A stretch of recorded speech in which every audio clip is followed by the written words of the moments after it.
Hello friends, welcome to my channel.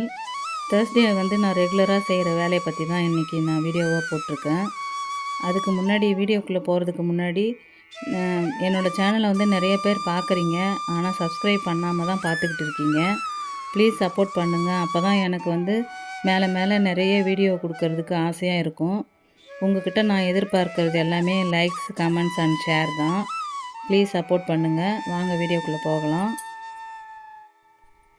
வீடுனாலே வாசல், kitchen, பூஜை room தான் வந்து நம்ம வந்து சுத்தமாக வச்சுக்கணும். அப்புறமா தான் மற்ற இடமெல்லாம் நம்ம க்ளீன் பண்ணுறதை பற்றி யோசிப்போம். இந்த 3 இடமும் அழகாக இருந்தால் தான் நமக்கு மற்ற வேலையெல்லாம் செய்கிறதுக்கும் இன்ட்ரெஸ்ட்டாக இருக்கும், சுறுசுறுப்பாகவும் இருக்கும். மற்ற நாளெல்லாம் சும்மா லைட்டாக அப்பப்போ சுத்தம் பண்ணுவோம். எல்லா இடமுமே அப்படி தான் நம்ம க்ளீன் பண்ணுவோம். ஆனால் வியாழக்கிழமை வந்துட்டாலே எனக்கு வந்து ரொம்ப சந்தோஷமாக இருக்கும். ஏன்னா எல்லா இடமுமே நம்ம டீப்பாக க்ளீன் பண்ணுவோம்.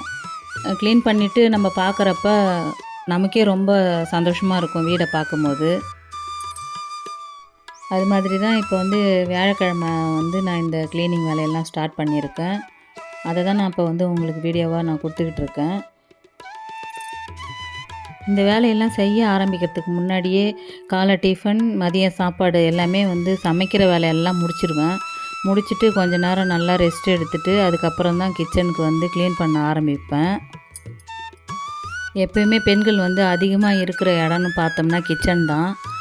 அதுதான் ரொம்ப அழுக்காகிடும், அப்பப்போ சுத்தம் பண்ணுற மாதிரி இருந்துக்கிட்டே இருக்கும். சுத்தமாக இருந்தால் தான் வந்து வெள்ளிக்கிழமை நம்ம சாமி கும்பிட்றப்ப மகாலட்சுமி வந்து ஆசைப்பட்டு நம்ம வீட்டுக்கு வருவாங்க.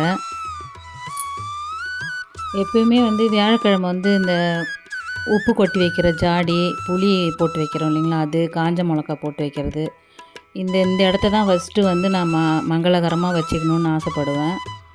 உப்பு இருக்கிற இடத்துல தான் வந்து மகாலட்சுமி எப்பயுமே நிரந்தரமாக தங்குவாங்கன்னு ஒரு ஐதீகம் இருக்குது. நம்ம வந்து ஒரு இடத்துக்கு போகிறோம், நம்மளை சுற்றி எல்லாமே அழகாக இருந்தால் தானே கொஞ்சம் நேரம் அவங்க இருக்கலாம் அப்படின்னு தோணும். அப்படி தான் மகாலட்சுமி தாயாரும் சுற்றி பார்க்குறப்ப நம்ம வீடு வந்து அவங்களுக்கு வாசனையாகவும் சுத்தமாகவும் இருந்தால் கண்டிப்பாக நம்ம வீட்டில் வந்து இருக்கணும்னு ஆசைப்படுவாங்க. எவ்வளோக்கு எவ்வளோ நம்ம அழகாக வச்சுக்கிறோம், கோலம் போட்டு மஞ்சள் குங்குமம் வச்சு வாசனை நிறைந்த பூக்களெல்லாம் போட்டு அலங்காரம் பண்ணி நம்ம வச்சுருக்கோமோ அந்த இடத்துல கண்டிப்பாக வந்து பண வரவுன்றது வந்து வந்துக்கிட்டே தான் இருக்கும். கஷ்டமும் நம்மளுக்கு வரவே வராது. ஒரு பக்கம் போனாலும் ஒரு பக்கம் வந்துக்கிட்டே இருக்கும். இது என் வாழ்க்கையில் நான் நடந்துக்கிட்டு தான் இருக்குது. அதனால் நான் தொடர்ந்து வந்து இதெல்லாம் நான் செஞ்சுக்கிட்டு தான் வரேன். ஒவ்வொரு முறை நான் வந்து வீடை க்ளீன் பண்ணும்போதும் மகாலட்சுமி நம்ம வீட்டில் வந்து தங்கணும், இருக்கணும் அப்படி நினச்சி தான் நான் செஞ்சுக்கிட்டு வரேன்.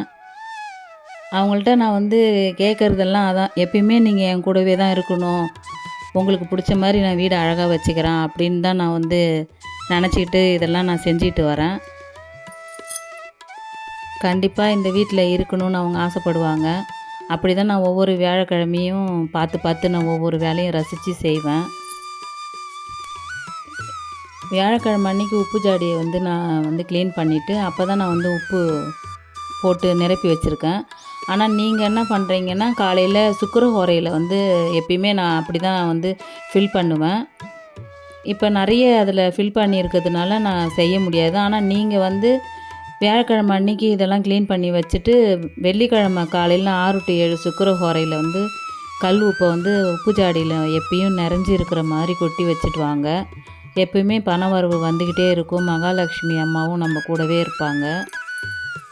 கவரை கட் பண்ணி அப்படியே கொட்டிடாதீங்க. ஒரு பாத்திரத்தில் கல் உப்பை கொட்டி கீழே ஜாடியை வச்சு 2 கையால் இல்லைன்னா ரைட் சைடு கையில் வலது கையால் வந்து உப்பு அள்ளி போடுங்க. கண்டிப்பாக வந்து நம்ம கையால் தான் அள்ளி போடணும் கல் உப்பை. அது மாதிரி நீங்கள் நிரப்பி வச்சுக்கோங்க. இன்னொரு முக்கியமான விஷயம் வந்து கிச்சனில் இருக்குது. அது என்னென்னா அஞ்சரை பெட்டி தான். இதில் வந்து மளிகை சாமான்லாம் குறையவே கூடாது. குறைய அந்த மளிகையெல்லாம் வந்து நீங்கள் ஃபில் பண்ணிகிட்டே வாங்க. பணமும் வந்து குறையாமல் வந்துக்கிட்டே இருக்கும். குபேரனுக்கு பிடிச்ச ஊறுகாயும் ஏதாச்சும் ஒன்று கிச்சனில் கண்டிப்பாக இருக்கணும், அதையும் வச்சுக்கோங்க. கல் உப்பு, ஊறுகாய், புளி எப்பயுமே வந்து பீங்காஞ்சாடி இல்லைன்னா மண்பானையில் தான் வைக்கணும். இதெல்லாம் நீங்கள் முறையாக செஞ்சு பார்த்துட்டு எனக்கு வந்து எப்படி இருக்குன்னு சொல்லுங்கள். கண்டிப்பாக உங்களுக்கு வந்து பண தட்டுப்பாடு இருக்காது. கொஞ்சம் கொஞ்சமாக வந்து நம்ம தரித்திரம் போய் லட்சுமி கடாட்சம் எப்பயுமே நிறைஞ்சு இருக்கும் நம்ம வீட்டில். இதை நான் கண்கூடாக செஞ்சு பார்த்துட்டு அதோட பலனை நான் அடைஞ்சதுனால தான் சொல்கிறேன். வெள்ளிக்கிழமை 6 டூ 7 சுக்கிரஹோரையில நீங்க செய்ய முடியலன்னா, நைட்டு வர 8 டூ 9 சுக்கிரஹோரையில இத செய்யுங்க.